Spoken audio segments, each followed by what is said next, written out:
I'm really excited to have Delton Alderman out here. He's a research scientist for the U.S. Forestry Service, and he will be presenting at the Sierra Cascade Logging Conference. And the reason this is so important is really for an opportunity to have the discussion in the logging industry in terms of emerging global markets and what exports look like in terms of how they might impact our local economy.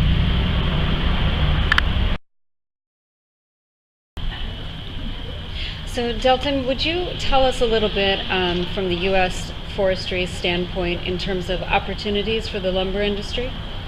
Well, exports have basically kept a lot of people in business for the last few years because of the economic crash, worldwide economic crash. And many mills are in business because they are exporting to places like China, Vietnam, and India. And it's regardless of the housing situation here, it just makes good sense to go there.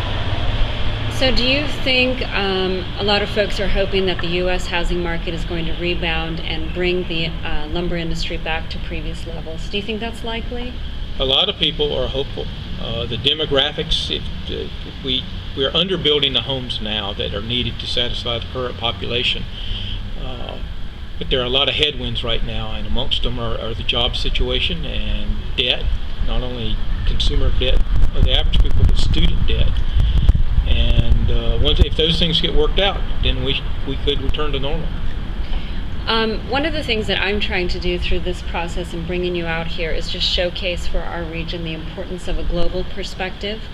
And I thought it was really interesting some of the numbers you shared about emerging housing markets as one example overseas. Would you talk about that a little more? I think in the most recent, the Chinese 12th fifth-year plan, those are their 5-year planning process. They're planning on building 30 million homes. It's 30 to 40 million new homes in the next 5 years. And they don't have the timber resources to do that. And so people in the West Coast, particularly Canada, Oregon, Washington, California, they're primary location to export logs and lumber over there.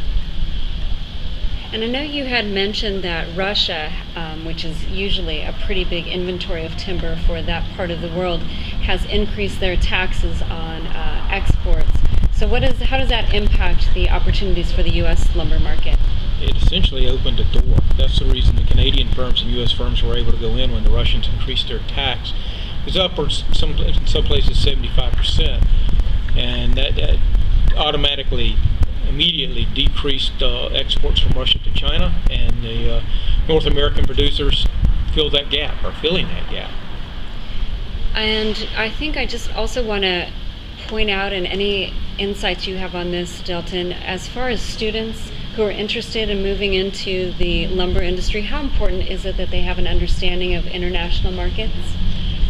It's important that they have a good foundation in wood products, but they need to know what the markets are and the processes for importing things over there. It's different than importing to or exporting to like Europe. There are more details that you need to attend to, so the more knowledge you have, the better you're going to be.